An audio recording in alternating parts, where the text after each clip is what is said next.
The General Juan Araneta Monument is a reminder that on November 5, 1898, armed with nipa stalks and rolled sawali mats, the Negrenses were liberated from the Spanish conquistador.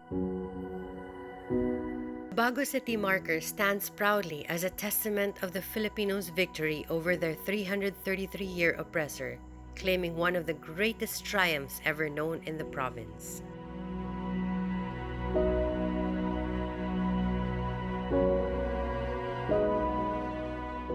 Built in the latter part of the 1800s, the Balay ni Tan Juan was constructed as a classical balay bato, an architectural style prevalent in the country during the colonization of the Spaniards.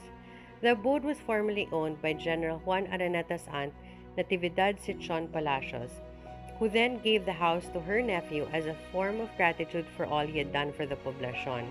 The general stayed in the house along with his second wife and 12 children, settling there until he died in 1924. His family continued to reside there until World War II, where they left the premises and stayed in the mountains during the Japanese occupation. In 1978, the iconic settlement was declared by the National Historical Commission as a National Historical Landmark.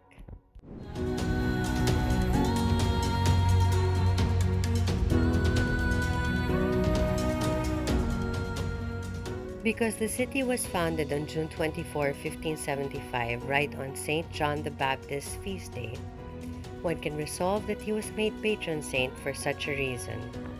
Now lights are cast inside the temple of worship, with round-shaped stained glass gloriously reflecting the lights from outside.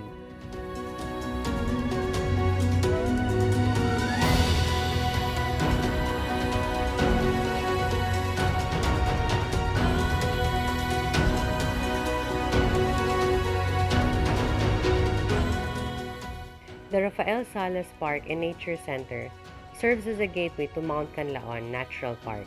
Nestled peacefully on its hills and in the middle of the verdant forest, it is recognized as one of the Department of Environment and Natural Resources protected areas. This ecotourism destination will enthrall your minds with its endemic greenery, flora, and fauna species.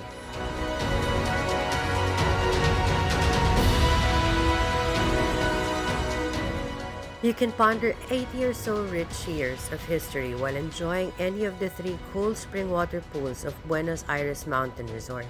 One of these which include that during World War II, His Excellency Manuel L. Quezon sought retreat at the resort before he went to Australia.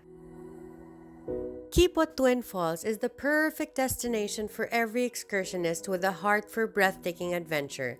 Located at Barangay Mailum, Bago City, this Negrense tourist spot is an uphill stream split by an overhang, with which its cool waters cascade separately towards the left and the right.